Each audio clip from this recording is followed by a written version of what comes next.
कर माम मुझ कृष्ण को शांतिम भौतिक यातना से मुक्ति रिच्छति प्राप्त करता है। अनुवाद, थोड़ा volume down, slide volume down कर दो, स्लाइड। मुझे समस्त लोकों तथा तपस्याओं का परम भोक्ता, समस्त लोकों तथा देवताओं का परमेश्वर एवं समस्त जीवों का उपकारी एवं हितैषी जानकर मेरे भावनामृत से पूर्ण पुरुष भौतिक दुखों से शांति प्राप्त करता है। तात्पर्य, माया के वशीभूत सारे बद्ध जीव इस संसार में शांति प्राप्त करने के लिए उत्सुक रहते हैं, किंतु भगवत गीता के इस श्लोक में वर्णित शांति के सूत्र को वे नहीं जानते हैं। शांति का सबसे बड़ा सूत्र यही है कि भगवान कृष्ण समस्त मानवीय कर्मों के भोक्ता है। मनुष्य को चाहिए कि प्रत्येक वस्तु भगवान श्री कृष्ण की दिव्य सेवा में अर्पित कर दे, क्योंकि वे ही समस्त लोकों तथा उनमें रहने वाले देवताओं के स्वामी हैं। उनसे बड़ा कोई नहीं है। वे बड़े से बड़े देवता शिव तथा ब्रह्मा से भी महान है।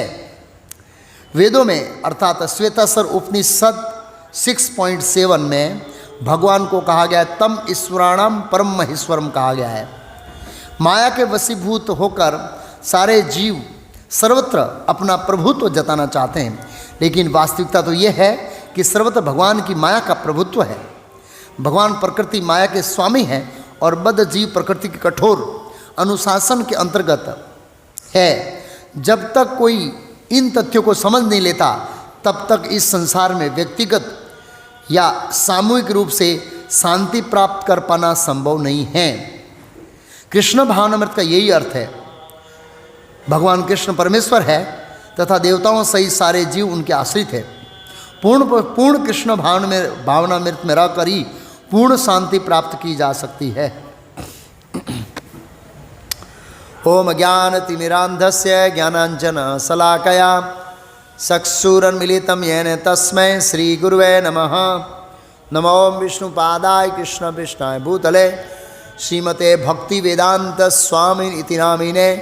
नमस्ते सारस्वती देवे गौरवाणी प्रचारिणे निर्विशेष शून्यवादी पाश्चात्यदेशतानिरे।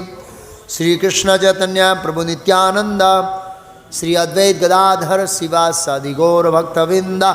हरे कृष्णा कृष्ण कृष्ण हरे हरे, हरे राम हरे हरे। आज का हमारा विषय है हमारा परम प्रिय मित्र कौन है। तो किसी बुद्धिमान व्यक्ति के मन में प्रश्न हो सकता है कि आज के विषय और इस श्लोक के साथ क्या संबंध है। विषय है हमारा परम प्रिय मित्र कौन है और इस श्लोक में इसका क्या संबंध है। तो इस श्लोक में 3 बातें बताई है। कितनी बातें बताई है? और 3 बातों को जानने का फल बताया है। क्या बताया? फल। हम कोई चीज़ को जानते हैं तो उसका एक फल होता है। 3 बातें बताइए और 3 बातों को जानने का फल। पहली बात है भोक्तारम यज्ञ तपसाम। समस्त यज्ञों तथा तपस्याओं के परम भोक्ता भगवान कृष्ण हैं। सर्वलोक महेश्वरम, सर्वलोक महेश्वरम का अर्थ किया प्रभुपाद जी ने समस्त लोकों और इन लोकों के अंदर जो रहने वाले देवताओं का भी स्वामी। सर्वलोक महेश्वरम, महाईश्वर। ये दूसरा पॉइंट। सुहृदयम सर्वभूतानाम। सुहृदयम, सुहृदयम का प्रभुपाद जी ने ट्रांसलेशन किया उपकारी और हितैषी। हितैषी शब्द अलग पड़ता है, उपकारी चीज शब्द अलग पड़ता है। संस्कृत में फ्रेंड को फ्रेंड मतलब मित्र कहते हैं, सखा कहते हैं, बंधु कहते हैं और सुहृदय कहते हैं संस्कृत में। सुहृदय का मतलब है सर्वोच्च मित्र। कैसा मित्र? सर्वोच्च। और वो ऐसा मित्र है जो हमेशा अपने दूसरे मित्रों के हित के बारे में सोचता है। खाली वो सोचता नहीं है, वो हित करना चाहता है, उसको उपकार कहते हैं। इसलिए क्या शब्द लिखा है? उपकारी और हितैषी। हितैषी मतलब मैं हित के बारे में किसी से यार इसका अच्छा हो, भगवान को प्रार्थना करता हूँ, लेकिन उसके लिए अच्छा होने के लिए मैं प्रैक्टिकल प्रयास नहीं कर रहा हूँ, तो मैं खाली हितैषी हूँ। जब मैं उसके लिए व्यक्तिगत रूप से प्रयास करता हूँ और उसके लिए कुछ स्थूल रूप से, शारीरिक रूप से बेनिफिट होता हूँ, तब वो क्या है? उपकारी है। क्या है?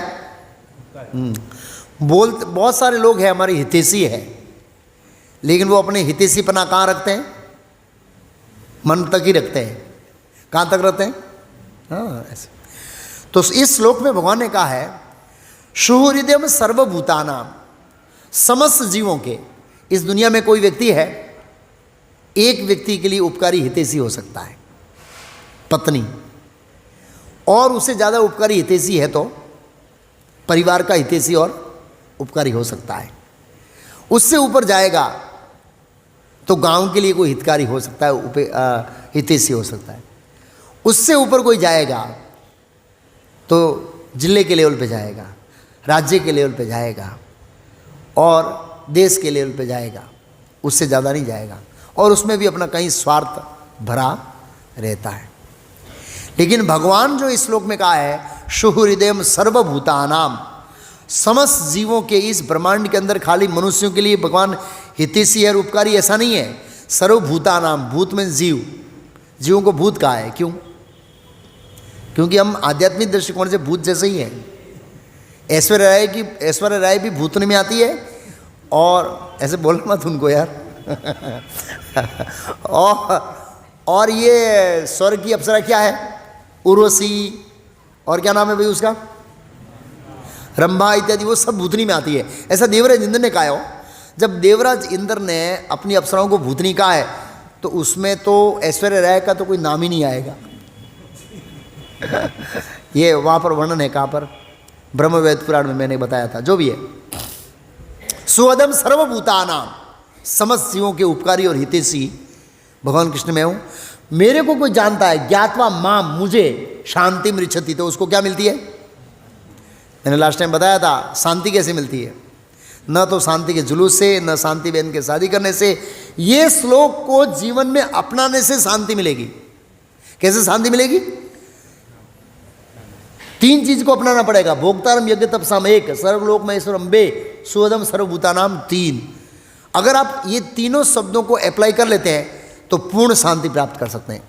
प्रभुपाद जी इस श्लोक के तात्पर्य में रखा है कि इस दुनिया में हर व्यक्ति क्या चाहता है? शांति। शांति के बाद सुख आता है, वो पहले नहीं आता है। पहले शांति आती तब सुख आता। अशांतस्य कुतः सुखम, भगवद गीता में श्लोक है। जो व्यक्ति अशांत है उसके सुख की कोई संभावना, लोग बोलते हैं महाराज जीवन में शांति नहीं है, सब कुछ है तो भगवान कृष्ण इस श्लोक में बता रहे, शांति का सूत्र बता रहे। प्रभुपाद जी बोले ये लोग नहीं जानते। तो भाई आज के टॉपिक से और इस श्लोक से क्या संबंध है, कोई बताएगा? अब मैंने एक्सप्लेन तो किया। टॉपिक क्या है हमारा? इस श्लोक में जवाब है हमारा परम प्रिय मित्र कौन है, बताइए। कौन? भगवान। हाँ ऐसे बोलिए। अब भगवान तो में बहुत भगवान है हो भाई नहीं, भगवान एक ही है। नहीं, भगवान एक है, लेकिन कौन है उसका स्पेसिफाई नाम है। फिर आप समझते हैं भगवान कृष्ण है, पीछे वाला समझता है साईं बाबा है, पीछे वाला समझता है सजानंद स्वामी है, चौथा समझता है दादा भगवान है। अब तो वो तो गड़बड़ हो जाएगा ना। हाँ, भगवान शब्द एक ही व्यक्ति के लिए लागू होता है, कृष्ण और उनके विस्तारों के लिए, लेकिन समाज के अंदर लोगों की समझ अलग है। वो मेरा पॉइंट है। ओके, तो आज का विषय इस प्रकार है, मित्र की परिभाषा। परमात्मा कौन है? परमात्मा जीवात्मा का सच्चा मित्र। हमारे जीवन में परमात्मा की भूमिका, परमात्मा को अनुभव करना, परमात्मा के प्रति असुर और भक्त का दृष्टिकोण। परमात्मा जीवों की इच्छाओं की पूर्ति करते हैं, परमात्मा सुख दुख का अनुमोदन करते हैं, परमात्मा निरीक्षक और अनुभूति देने वाला है। क्या हमारे कर्मों के जवाबदार परमात्मा है, और मृत्यु के समय परमात्मा की भूमिका।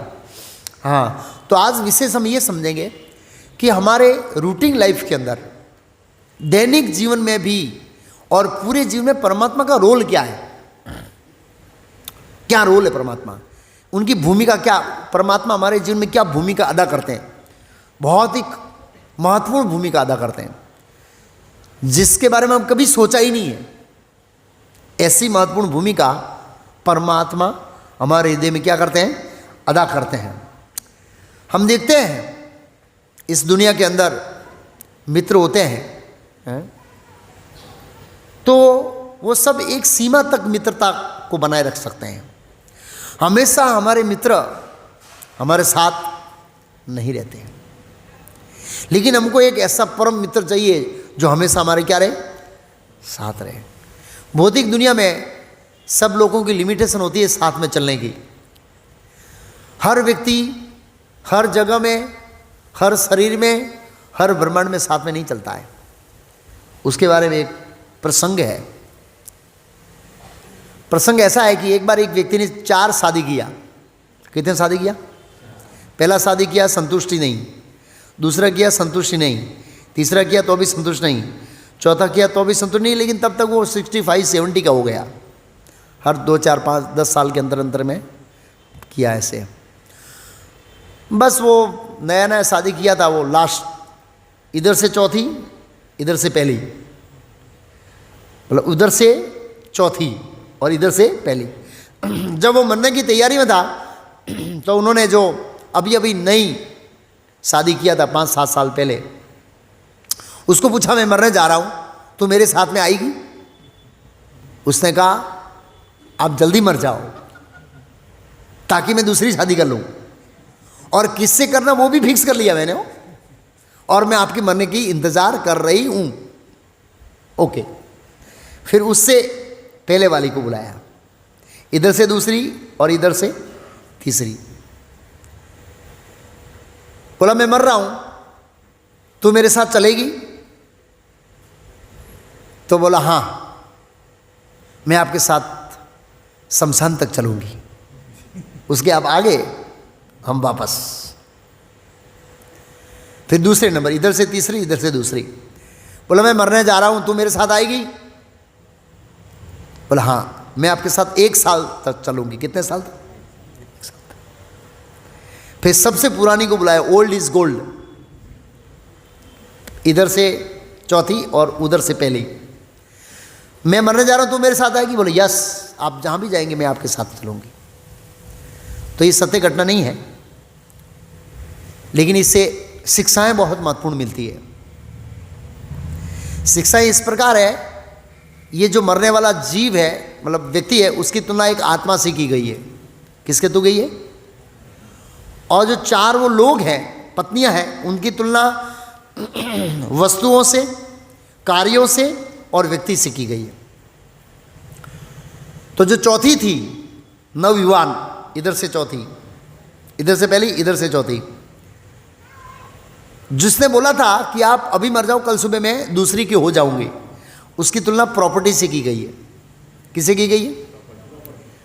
तो प्रॉपर्टी व्यक्ति मरने से पहले किसके पास जाएगी, वो क्या हो जाता है? फिक्स हो जाता है ना। तो उसने शादी फिक्स कर ली, मतलब आप मर जाओ, मैंने फिक्स कर लिया मैं कहाँ जाऊंगी, और वसीयत तो पहले बन जाता है ना।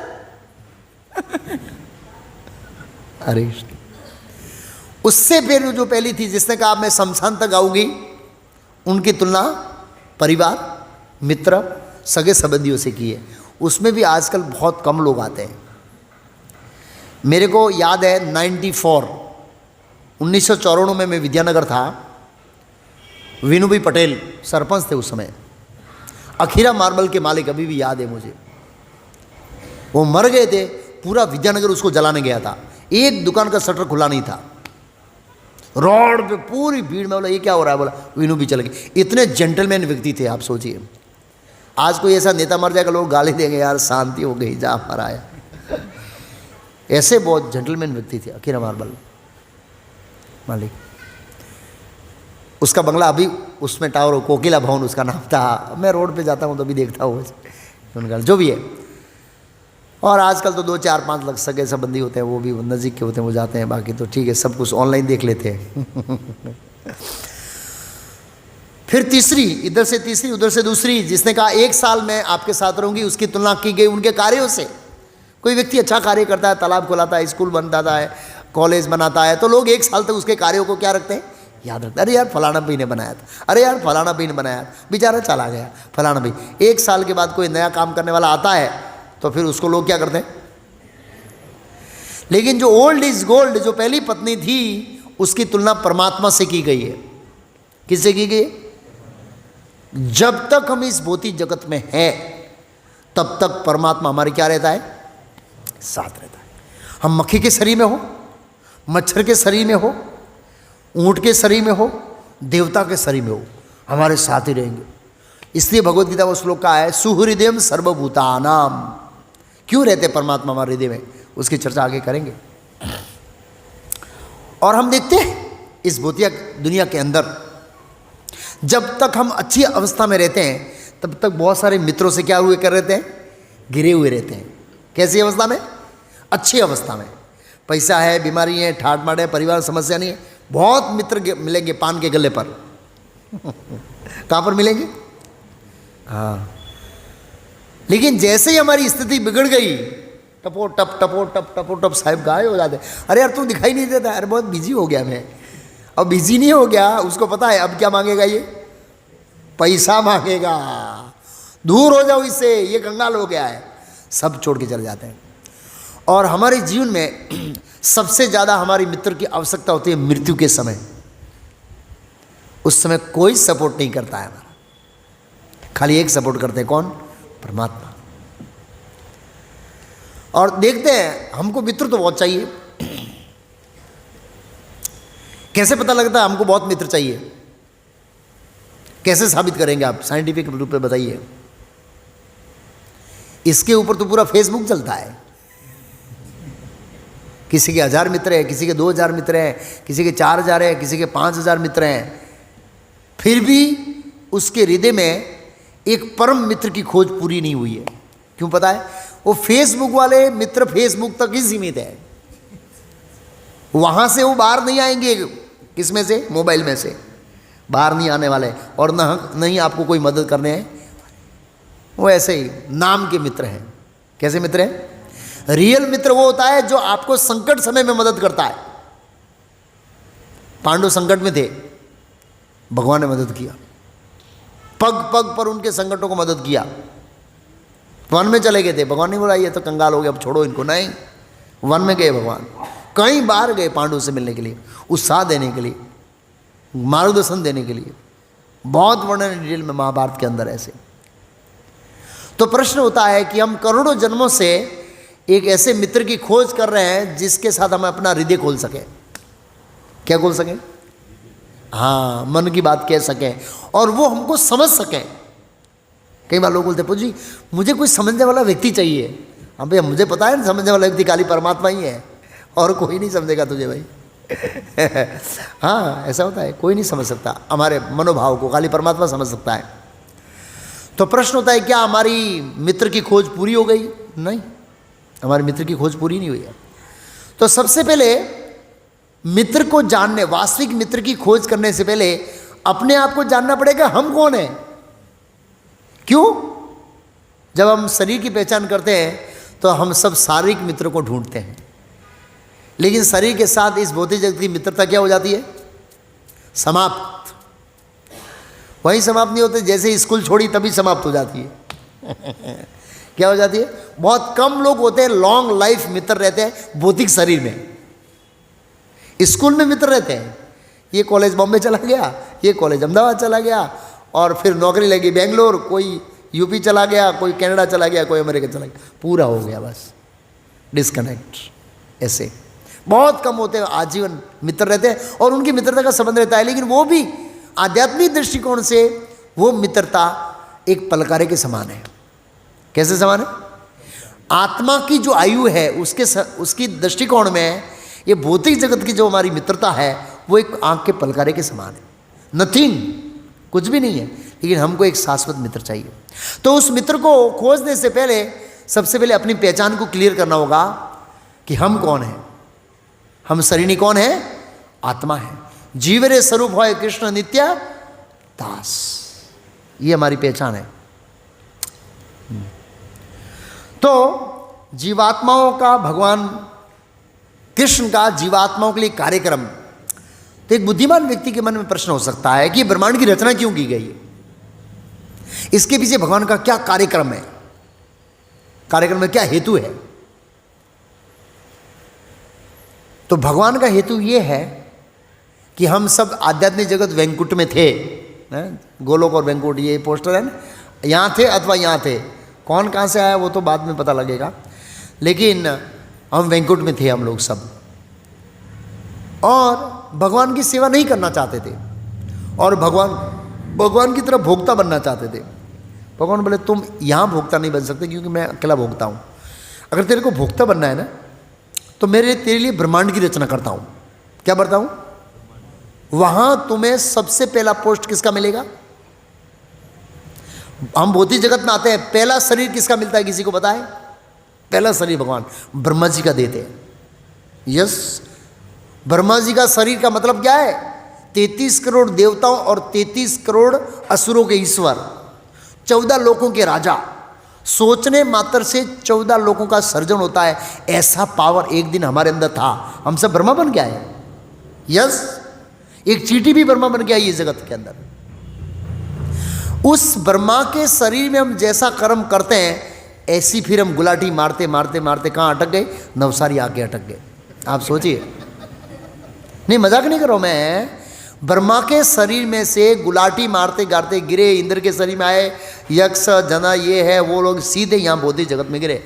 आप सोचिए, इतना हमारा पावर था कि सोचने मात्र से 14 प्लेनेट का क्रिएशन हो जाता था। आज हमारा पावर इतना हो गया है कि एक मकान बनाना है तो आजीवन लोन भरनी पड़ेगी। आप सोचिए, और वो भी 12 घंटा गधे जैसी मजदूरी करेंगे ना तब भरपाई कर पाएंगे, तब तक नहीं कर पाएंगे। ये हमारी स्थिति हो गई है। भगवान कितने दयालु, ब्रह्मा जी का पोस्ट लेते हैं हमको सबसे पहले। तो भगवान ने ईश्वर बनने का मौका दिया, लेकिन फिर उसके कर्मों के अंदर उलझन में हम लोग पड़ गए। तो जब हम भौतिक जगत में आते हैं तो हमारी स्थिति क्या है? जब तक हम कृष्ण से जुड़े हुए रहते हैं तब तक हमारी वैल्यू है। भगवान कृष्ण एक के समान है, सॉरी नहीं, दूसरा एग्जाम में, हम एक के समान हैं, नहीं भगवान एक के समान है और हम 0 के समान हैं। उनके साथ जुड़ते हैं तो उनके साथ साथ ही हमारी वैल्यू क्या करती है? बढ़ती। हीरा होता है ना, सोने की अंगूठे में उसको जड़ते हैं ना तब हीरे की वैल्यू बढ़ती है। भगवान सोने के समान है, हीरे के समान है, तब हमारी वैल्यू बढ़ती है, अन्यथा हमारा कोई वैल्यू नहीं है। एक बहुत बड़ी मशीन है, उसका एक छोटा सा स्क्रू गिर जाए तो स्क्रू की कोई वैल्यू नहीं है। हमारी स्थिति ऐसी है, हम एक मशीन के पुर्जे से छूटे हुए स्क्रू है, हमारी कोई वैल्यू नहीं है इस भौतिक जगत में। एक बार एक व्यक्ति ने बोला, प्रभु जी मेरा अपमान हो गया। मैं बोला कैदियों का क्या अपमान भाई? कैदी का क्या मान अपमान भाई? कैदी को क्या मान अपमान होता है यार? कोई कैदी बोलेगा मेरा अपमान हो गया, अरे तू ऑलरेडी अपमानित पहले से ही है। इस भौतिक जगत में जितने भी जीव है सब कैदी है, जेल के अंदर। हाँ, वो जेल बहुत बड़ी है ना, इसलिए आभास नहीं हो रहा है। मान लो किसी को 5 किलोमीटर 50 किलोमीटर की सलाखें के जेल में डाल दिया जाए, आराम से घूमेगा, जेल कहाँ है। लेकिन 10 बाई 10 की कोठरी में डालेंगे तो उसको आभास होगा कि यार जेल में हूँ मैं। ऐसे इस जेल की व्यास कितना है पता? 50 लाख योजन इसका व्यास है, इसलिए हमको फ्रीडम लगता है ये जेल। भगवद गीता में, भागवत में कई जगह का है।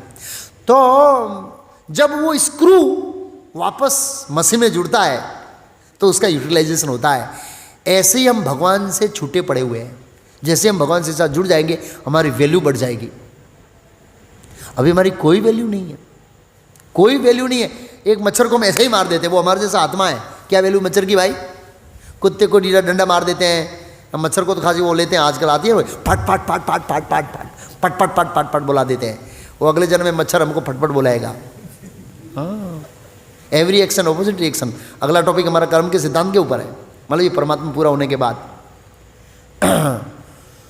तो भौतिक जगत में आते हैं, और भौतिक जगत में, जैसे भौतिक जगत में दो विभाग है। कितने विभाग है? 2 विभाग है, सिविल डिपार्टमेंट, क्राइम डिपार्टमेंट। ऐसे ही ये आध्यात्मिक दृष्टिकोण से क्राइम डिपार्टमेंट है, मटेरियल वर्ल्ड, पूरा भौतिक जगत क्राइम डिपार्टमेंट। तो भगवान जो इतने दयालु है, सरकार भी दयालु है, पता है आपको? क्राइम डिपार्टमेंट में जो लोग होते हैं ना उसका भी ध्यान रखती है, आपको पता है?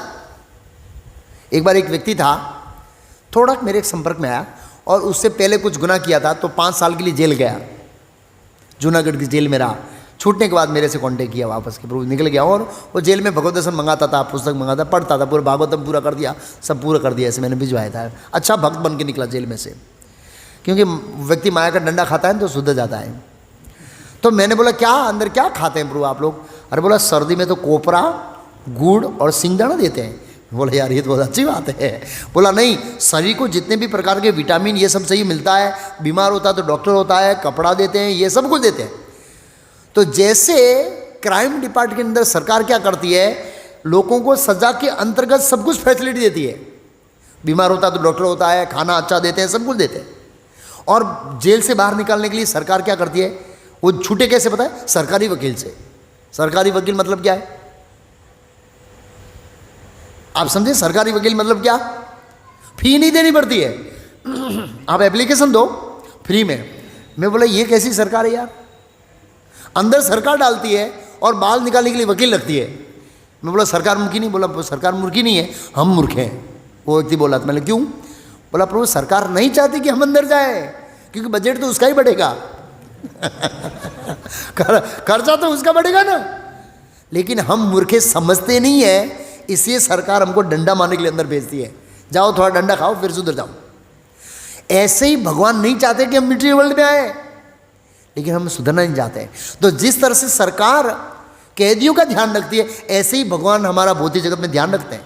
सजा के अंतर्गत जन्म मृत्यु जरा दी, देखो इतना अच्छा परिवार दिया है, इतना अच्छा शरीर दिया है, एक आंख भगवान ने नहीं दी होती तो क्या होता है? ब्रेन में ऊपर का आधा खाली रख दिया होता तो हम लोग नहीं बोलते इसका आधा खाली है, मतलब क्रैक थोड़ा आधा पागल बना दिया होता तो कौन नौकरी रखता है?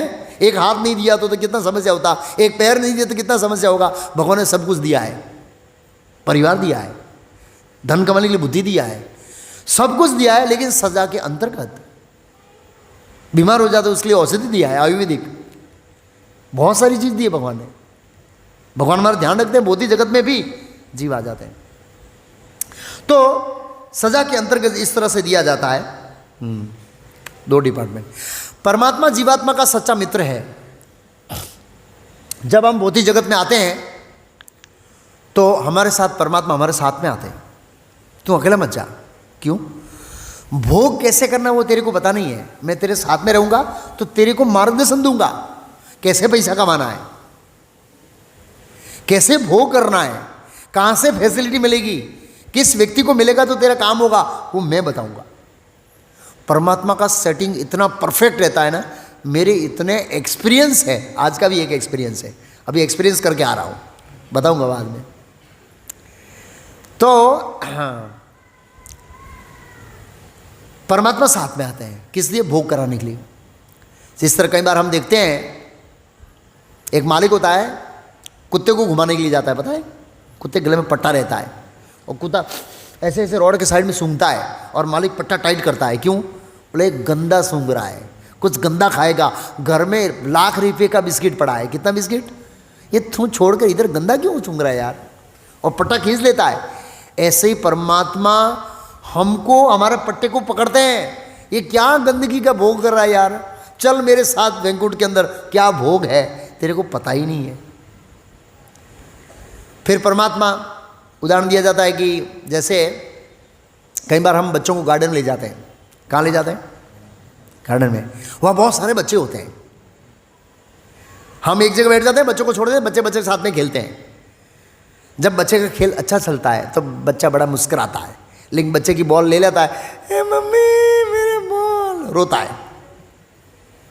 तो भगवान ऐसे ही करते हैं, भौतिक जगत में हमें लाते हैं, जब वातावरण अच्छा होता है तो हम हंसते हैं, जब बुरा होता है, भगवान तुमने मेरे साथ ऐसा क्यों किया यार, तेरे को क्या मिलेगा मेरे को दुख देकर, वैसे बोलते हैं ना, मेरे को दुख देकर तेरे को क्या मिलेगा इस तरह से रोते हैं हम लोग ऐसे।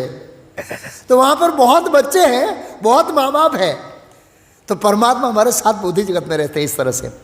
कई बार हम क्या करते हैं, बाप होता है वो बेटी की उंगली पकड़ता है। क्यों? अगर बेटा बाप की पकड़ रहा है तो बेटा छोड़ सकता है, क्योंकि बेटा कमजोर है, बाप क्या है? मजबूत है, वो उंगली पड़ता है। बेटा बोलता पिताजी अब वो मोटो થઈ ગયો, તમને ખબર પડે? બધું મને સમજણ પડે છે, મારે આંગળી પકડવાની જરૂર નહીં, હું એકલો જઈશ રોડ ઉપર, जा भाई। वो जाता है रोड पे, बड़े बड़े लोगों को देखता है, बड़ी बड़ी ट्रकों को देखता है, घबरा जाता है, फिर वापस आके बाप के गोद में बैठता है, बाप उठा लेता है उसको। तो हम भौतिक जगत में आते हैं, डरते हैं, घबराते हैं, माया का मार खाते हैं, वापस कृष्ण की गोद में जाने की इच्छा करते हैं। भगवान बोले आजा बेटा। बड़े खुशी के साथ भगवान क्या करते हैं, हमें स्वीकार कर लेते हैं। तो कहने का मतलब है परमात्मा आते हैं भौतिक जगत में हमें भोग कैसे करना है उसकी मदद करने के लिए। हाँ, उसकी मदद करने के लिए आते हैं भगवान। तो आगे बताऊंगा परमात्मा के कार्य कितने सटीक होते हैं, हाँ उसके बारे में चर्चा करूंगा। तो एक श्लोक है, इसकी चर्चा करेंगे। ईश्वर सर्वभूतानाम हृदय से अर्जुन तिष्ठति ब्राह्मण सर्वभूतानि यंत्रारूढ़ानि माया। हे अर्जुन, परमेश्वर प्रत्येक जीव के हृदय में स्थित है और भौतिक शक्ति से निर्मित शरीर रूपी यंत्र में सवार होकर समस्त जीवों को अपनी माया से क्या करता है, घुमाते हैं। जैसे वो चकदौड़ घूमता है ना, कौन घूमता है, चकदौड़, इस तरह से भगवान हमको घुमाते हैं। तो आगे एक तुलना की गई है आत्मा और परमात्मा कैसे एक शरीर साथ में, एक्चुअली ऐसे। ये मुंडक उपनिषद का श्लोक है। अणोर अणियान महतो मय्यान आत्मा अस्य जंतुर निदितो गुह्यायाम तम कर्तु पश्यन्ति वित्त शोकी धातु प्रसाद आत्मा द विमानम आत्मनः। परमात्मा तथा अणुआत्मा दोनों ही शरीर रूपी उसी वृक्ष, अब यहाँ पर एक वृक्ष की तुलना की गई, शरीर रूपी वृक्ष, हाँ उसी वृक्ष में जीव के हृदय में विद्यमान है। इनमें से जो समस्त इच्छाओं तथा शौकों से जो मुक्त हो चुका है वही भगवत कृपा से आत्मा की महिमा को क्या कर सकता है, समझ सकता है। जो शौक और इच्छाओं से जो मुक्त होता है वो आत्मा की महिमा को समझ सकता है, अर्थात आत्मा को समझ सकता है। तो पिछले श्लोक में उदाहरण दिया था कि शरीर रूपी वृक्ष पर आत्मा और परमात्मा दोनों बैठे हैं। अब मैं आपको पूछूंगा, ये दो तोते हैं जिनकी तुलना की गई है आत्मा और परमात्मा से, इसमें बताइए आत्मा कौन है और परमात्मा कौन है, बताइए। परमात्मा वाला तोता कौन है, आत्मा वाला तोता कौन है?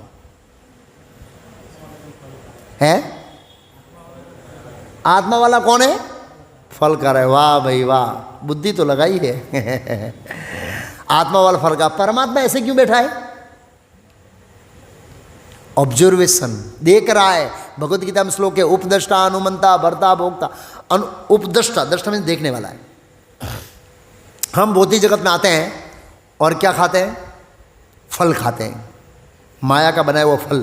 कभी तो फल अच्छा होता है, मीठा होता है तो हंसते हैं, और कभी वो कड़वा होता है तो क्या करते हैं, तीर होता है यार।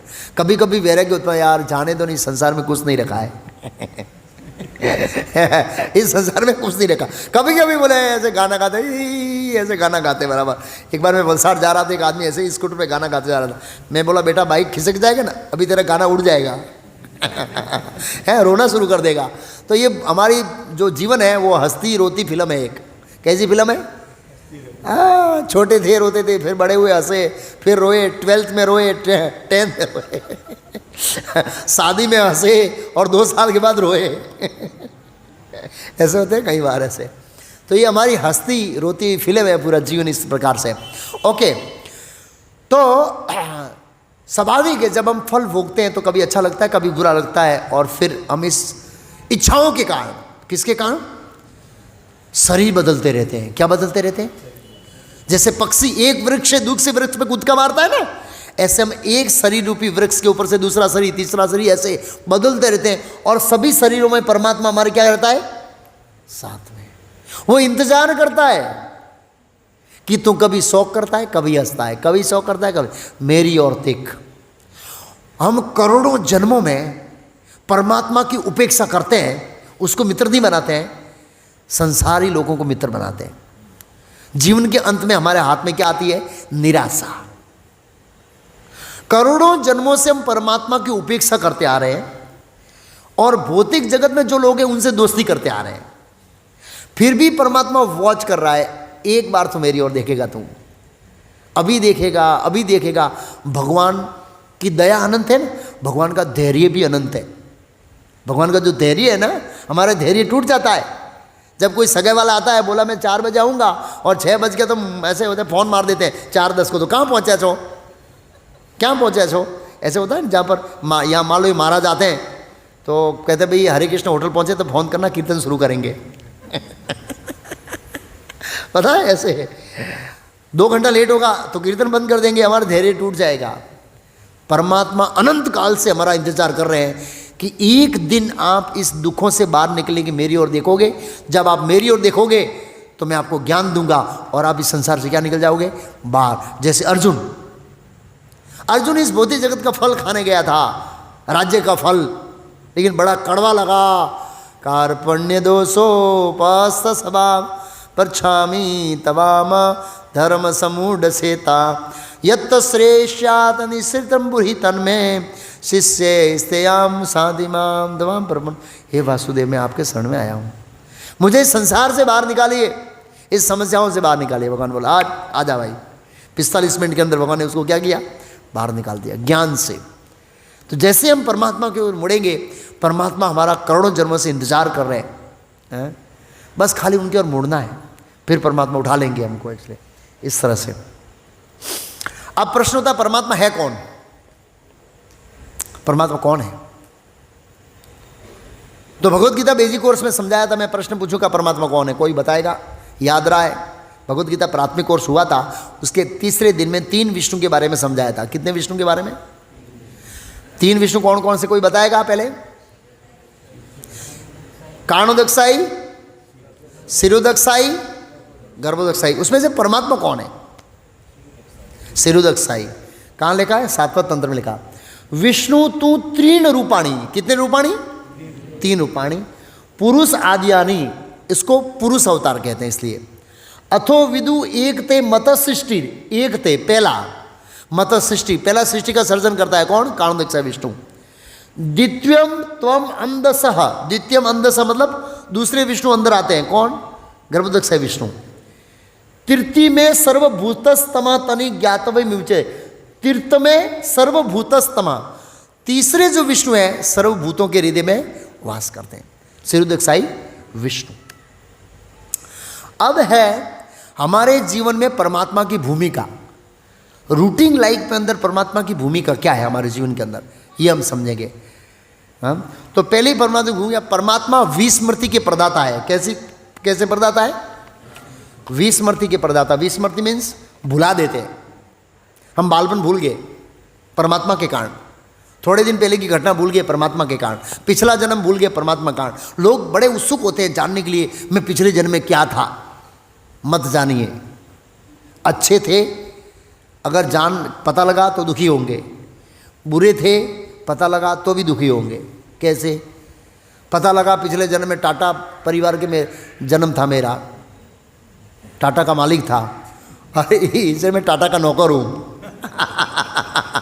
टाटा कंपनी में नौकरी करता हूँ, तो आपको कैसा लगेगा, दुख होगा ना भाई। पिछले जन्म में टाटा का मालिक था, इस जन्म में उसी कंपनी में नौकर हूँ। मत जानिए पिछला जन्म। मान लो पिछले जन्म कुत्ते थे तो गर्व से कहेंगे अरे तने खबर से गया जन्म आ रहा कूतरो होतो आ रहा। यानी भी अमेरिका में आज एक छोकरी ने घर है तो मतलब अच्छा था बुरा था, भगवान भुला देते हैं हमारे अच्छे के लिए। तो भगवान क्यों बुलाते हैं हमारे पिछले जन्म को, हमारे दुखों को क्यों बुलाते, किसी को पता है? इसके पीछे कोई रहस्य है भगवान का? हाँ, कारण है, शास्त्र में कारण दाय। भगवद गीता में श्लोक है, सर्वशिषाम हृदय संविष्टो मत स्मृति ज्ञानो अपोनम बुला देते भगवान। क्यों बुलाते पता है? आनंद लेने के लिए। आनंद लेने के लिए पिछली स्मृतियों को बुला देते हैं। मान लो कैसे, उसका एक लॉजिक देता हूं। अगर हमको आनंद लेना है तो दुख को भूलना पड़ेगा। दुख को भूले बिना आप जीवन में आनंद नहीं ले सकते हैं। उसका एक एग्जांपल बताता हूं। मान लो किसी का एकदम करीब का प्रिय व्यक्ति मर गया हो और उसी समय आपका मित्र आए, चल यार आज तो फिल्म देखने चलते हैं, तो आप सपने में भी नहीं सोचेंगे फिल्म देखने जाऊंगा। क्यों? आपका प्रिय व्यक्ति चला गया है, उसके शौक में आप डूबे हुए हैं। आप कैसे आनंद लेंगे? जब तक उसकी विस्मृति नहीं होगी तब तक आप फिल्म लेने का आनंद नहीं ले सकते हैं। भगवान बोला ठीक है यार 10-12 दिन रो दे, फिर मैं तेरे को भुला दूंगा और 15-20 दिन के अंदर तो भूल जाता है और फिल्म देखने चला जाता है, जो भी है। ऐसे मान लो हम छोटे थे तो किसी ने खूब पीटा हो, खूब मारा हो, या पिछले जन्म में किसी ने हमारा ऐसे सुरा भोज के मर्डर कर दिया हो, या हम बकरे थे और ऐसे काट दिया हो, या गाय थे हमको काट दिया हो, ये सब दुख हमको अभी याद आ जाए तो कोई जीवन में हंस सकता है? सभी हंसी उड़ जाएगी ये जानकर। हमको पुनर्जन्म याद आ जाए और पता लग जाए कि हमारे साथ इतना खतरनाक व्यवहार, किसी ने बलात्कार किया हो, ये सब घटनाएं याद आ जाए तो जान नहीं ले सकते। इससे परमात्मा बहुत ही दयालु है कि हमको आनंद देने के लिए हमारी पिछली दुख में जो स्मृतियां हैं उसको क्या करते हैं? भुला देते हैं। इसके लिए बुलाते हैं भगवान, हमको आनंद लेने के लिए। फिर ये भगवान परमात्मा ज्ञान के प्रदाता। किसके प्रदाता है? हाँ, जो हमको ज्ञान मिलता है परमात्मा के कारण मिलता है। किसके कारण मिलता है? भौतिक जगत में जो भी याद रहता है परमात्मा के कारण रहता है। विस्मृति के दाता, स्मृति के दाता भी आगे आएगा। भुलाते परमात्मा, याद भी परमात्मा दिलाते हैं। पैसा कमाने का ज्ञान परमात्मा से आता है। परमात्मा के पास में पैसा नहीं कमा, वो आगे आएगा एक पॉइंट। इंस्पिरेशन, प्रेरणा। ज्ञान का मतलब है इवन आपको भौतिक जगत में खाने पीने का ज्ञान भी परमात्मा आता है। एक चिपकली होती है, ठीक है ना, एक चिपकली बच्चे को जन्म देती है, वो इंडस गिरता है, फूटती है और तुरंत जाती है, ऐसे एक जीवड़ा खाती है, दो खाती है, चलने लग जाती है। परमात्मा ज्ञान देते हैं। हम मक्खी को पकड़ने जाते हैं, मक्खी उड़ जाती है ना, उसको ज्ञान कौन देते? तेरे को मारने आ रहा है। भगवान ने कितना सेंसर फिट किया है, कितनी छोटी बॉडी है, कहाँ सेंसर फिट किया होगा। जैसे ऐसे नजर तो उड़ जाती है, मच्छर को पकड़ी ऐसे उड़ जाता है। अब देखिए कितना मच्छर छोटा है, फिर भी कितना कैसे सेंसर फिट किया है भगवान ने। हर जीवों की रक्षा के लिए भगवान ने सेंसर फिट किया हुआ है अपनी रक्षा के लिए। एक चींटी को, एक मक्खी को पकड़ने का प्रयास कीजिए, पता लगेगा कैसा सेंसर भगवान ने। उसके अंदर भी सेंस है कि ये मेरे को अभी मारने वाला है।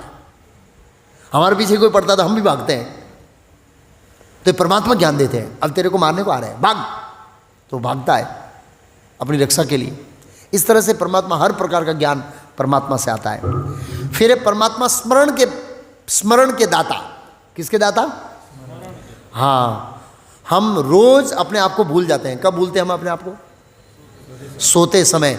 ना तो हमारी डिग्री का ज्ञान है कि मैं डॉक्टर हूं, ना इंजीनियर का ज्ञान है, ना किसी के बाप का ज्ञान है मैं इसका बाप हूं, ना पत्नी का ज्ञान है, ना पति का ज्ञान है, ना नौसारी का ज्ञान है, कुछ भी ज्ञान नहीं है। Zero knowledge. रोज रात को सुबह उठते ही कौन याद देगा तू इंजीनियर का ज्ञान कहाँ से आएगा? वो ऐसा नहीं रोज सुबह उठ के स्कूल जाता है व्यक्ति उसने इंजीनियर का ज्ञान लिया है, वो कैसे पता लगता है कि मैं इंजीनियर हूँ? रात को तो भूल गया था।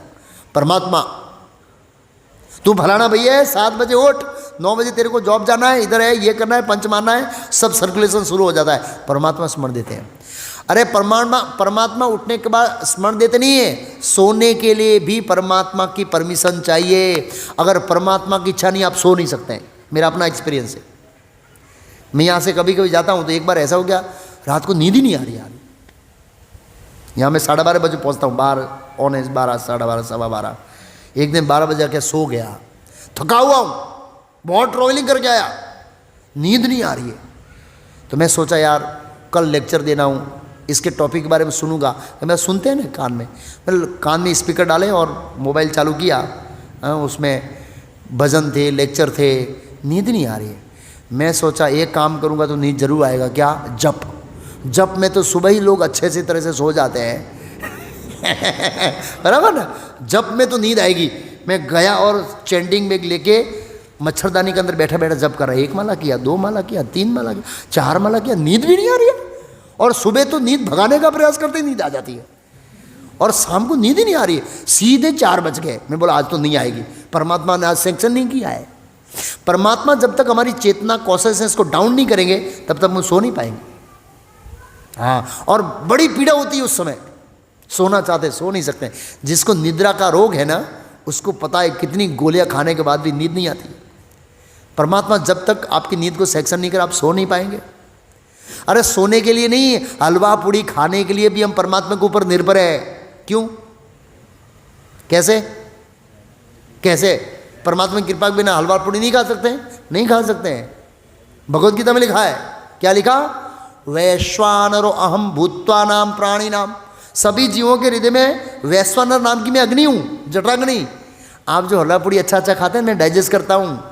अरे भगवान वो गैस कनेक्शन बंद कर देना तो रबड़ी पीना पड़ेगा, रबड़ी। हाँ, समोसा वमोसा पचेगा नहीं।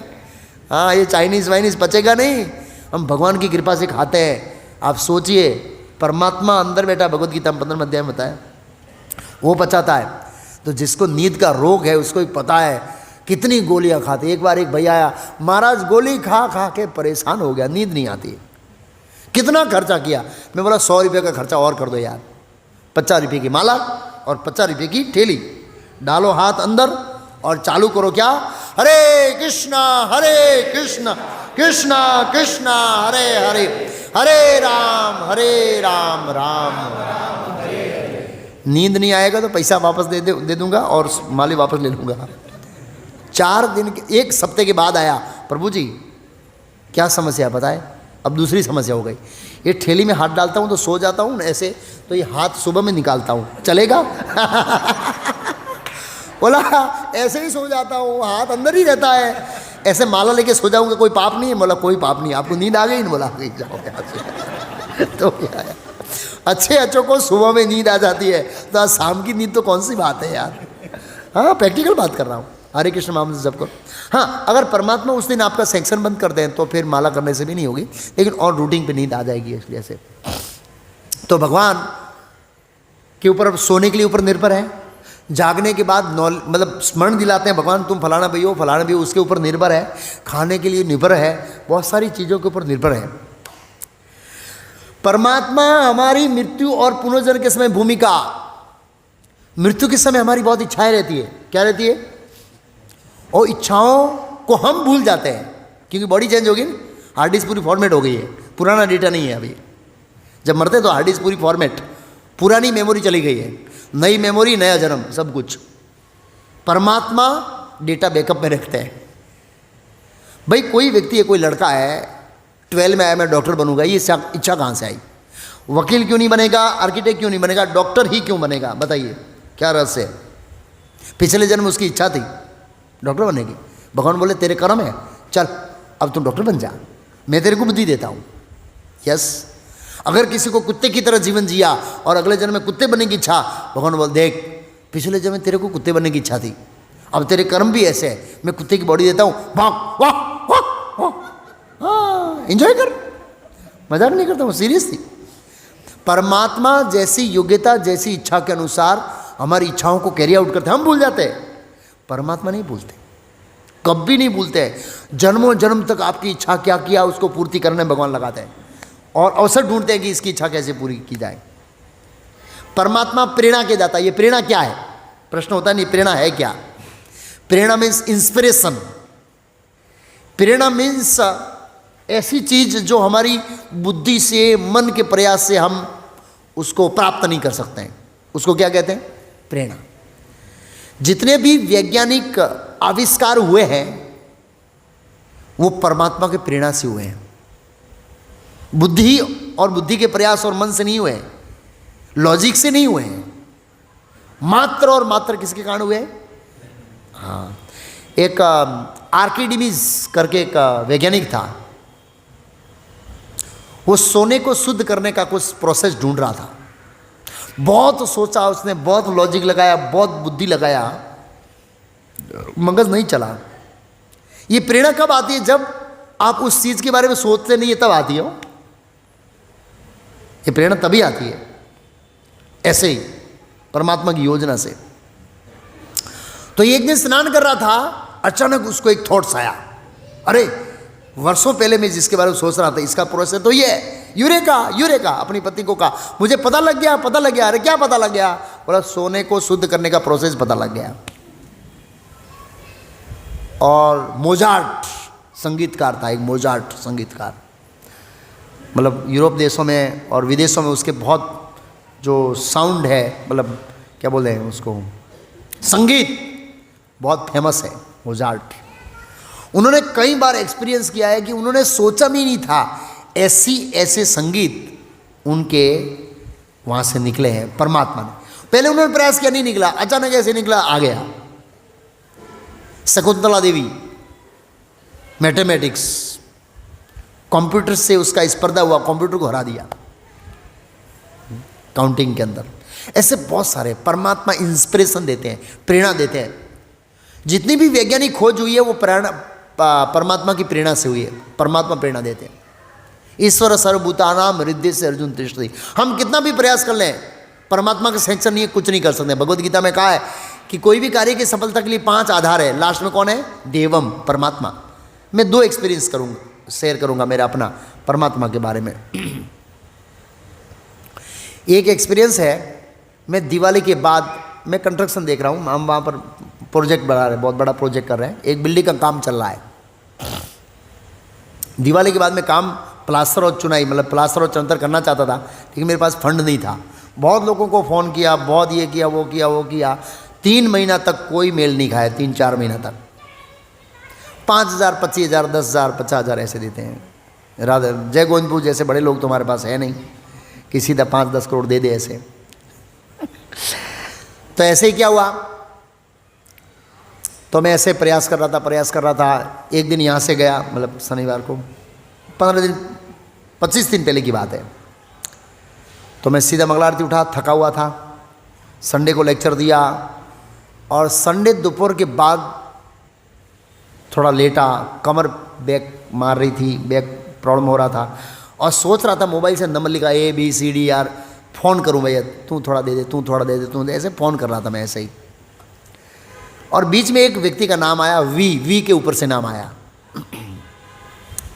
वो व्यक्ति ऐसा है कि पहले विद्यानगर रहते थे, ऐसे परिवार में डिस्टर्बेंस आ गया, मतलब तकलीफ आ गई, घर बेच दिया, दुकान बेच दिया, कंगाल हो गए, सब दूसरी जगह चले गए, गांधीनगर।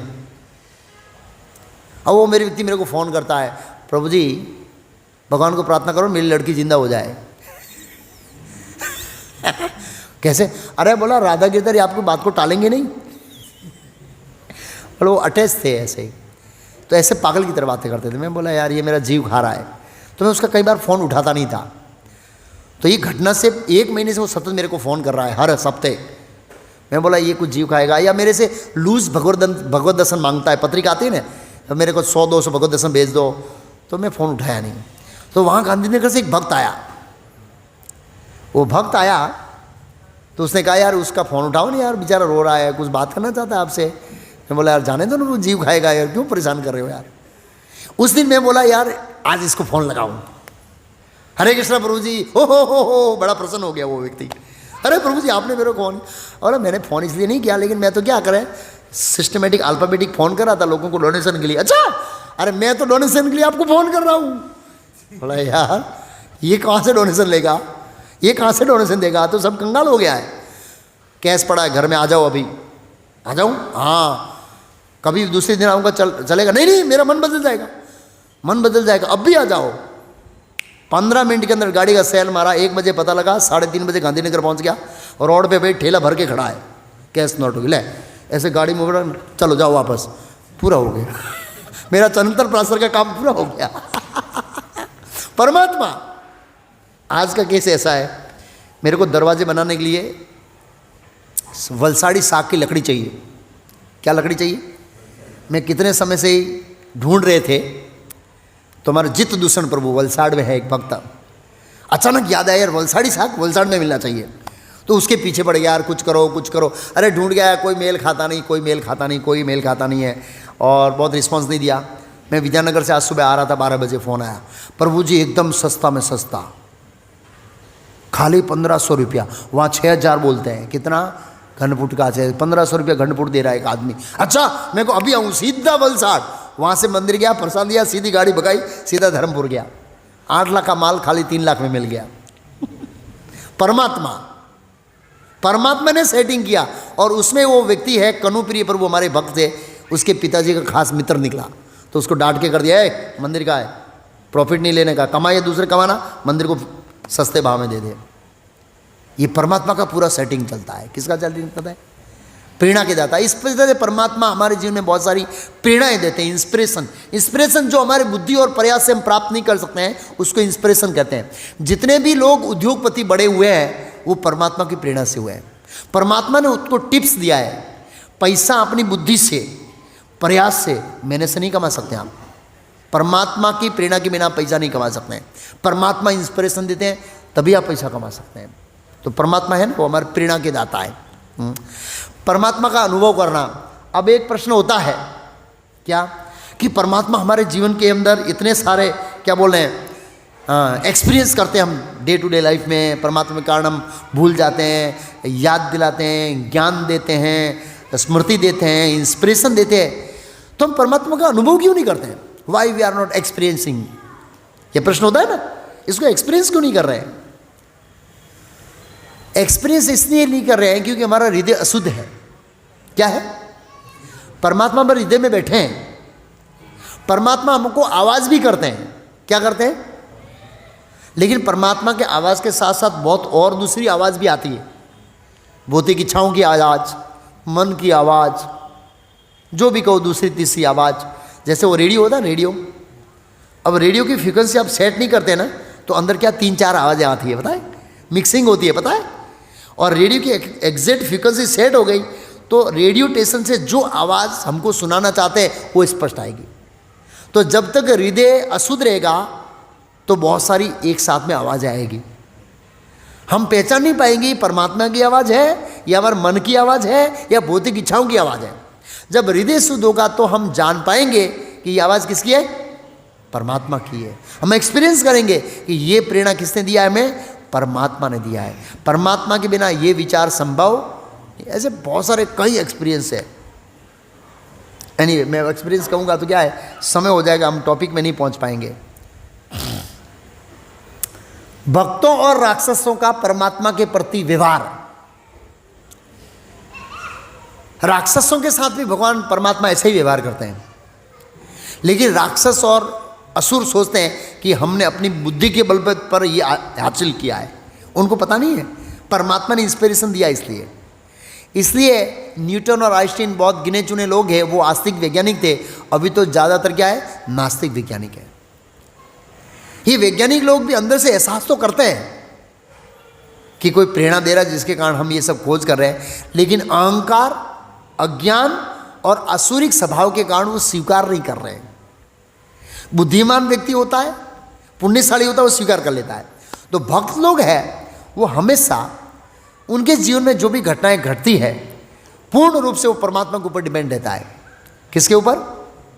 उसको पता है कि मेरा पूरा जीवन परमात्मा के कंट्रोल में है और परमात्मा के मार्गदर्शन में चल रहा है। अगर मैं परमात्मा की इच्छा होगा, कई बार हम लोग क्या करते हैं, लेक्चर बहुत तैयार करके आते हैं, हाँ, बहुत अच्छा पढ़ते हैं, पूरा बाष्पीभवन हो जाता है, दूसरे टॉपिक पर चढ़ जाते हैं। कई बार बिल्कुल तैयारी नहीं करते, सड़सड़ाहट निकलता है। मेरा ऐसा बहुत एक्सपीरियंस है। मैं पूरे दिन ऐसे ही कंस्ट्रक्शन काम में बिजी रहता हूँ, तैयारी करने का समय नहीं मिलता है। मैं सोचता हूँ यार आज प्रोग्राम कैंसिल हो जाए तो अच्छा है, जय गोविंदपुर का फ़ोन आ जाए तो अच्छा है यार, ट्रैफिक में फंसा हुआ हूँ, माइंड डिस्टर्ब है, कैसे बोलूँगा, आके बोलता हूँ साढ़ निकल जाता है। परमात्मा का कार्य, किसका कार्य? मत स्मृति ज्ञानम अपोहनम च, भगवान बुद्धि देते हैं। तो एक भक्त होता है वो सोचता है, और भक्त एहसास नहीं करता है, वो परमात्मा के प्रति कृतज्ञता अनुभव करता है कि प्रभु आज आपने अच्छी बुद्धि दिया, इसलिए आपकी कृपा से मैं आप अच्छा बोल पाया। आज आपने अच्छी बुद्धि नहीं दिया, आपकी इच्छा नहीं होगी, इसलिए आज नहीं बोल पाया, उसके लिए भी थैंक यू बोलता है। क्योंकि परमात्मा स्वतंत्र है, हम परमात्मा को बाध्य नहीं कर सकते हैं कि तुम मुझे अच्छी बुद्धि दे और मैं अच्छा लेक्चर दूं, बाध्य नहीं कर सकते हैं। ये प्रेम नहीं है, स्नेह नहीं है। हम भगवान को प्रार्थना कर सकते हैं, वो बुद्धि देना, देना नहीं देना वो किसके हाथ में? तो परमात्मा ने दिया तो भी आभार, नहीं दिया तो भी आभार। कुछ कारण होगा भगवान का बुद्धि नहीं दिया, कुछ संदेश देना चाहते होंगे भगवान। तो ये भक्तों और राक्षसों का परमात्मा के प्रति क्या है? व्यवहार। 4 मिनट है, एक कथा बता देता हूँ। परमात्मा वास्तविक करता है, ये घटना देख रहे हैं, ये चैतन्य महाप्रभु है। मतलब कैसे परमात्मा है जो वास्तविक करता है, जीव करता नहीं है। तो ये घटना ऐसी है, चैतन्य महाप्रभु जो स्वयं कृष्ण के अवतार है, जिसमें हमने गौर पूर्णिमा मनाया, ये केशव काश्मीरी पंडित है। इसका बॉडी लैंग्वेज देखिए, ऐसे। ये केशव काश्मीरी पंडित, ये घटना थोड़ी बता देता हूँ। स्टोरी ऐसी है कि वैदिक समय में ये पंडित लोग घुमा करते थे और दूसरे पंडितों को संस्कृत में या स्पर्धा में हराकर विजय प्राप्त करते, इसको दिग्विजय पंडित कहते हैं, ऐसे दिग्विजय। तो ये केशव काश्मीरी पंडित घूमता घूमता कहाँ आया? नवद्वीप आया। उस समय नवद्वीप पंडितों का वो क्या बोलते हैं, अड्डा था, अड्डा, आगार। तो बड़े बड़े पंडित कांप गए केशव काश्मीरी का नाम सुन के।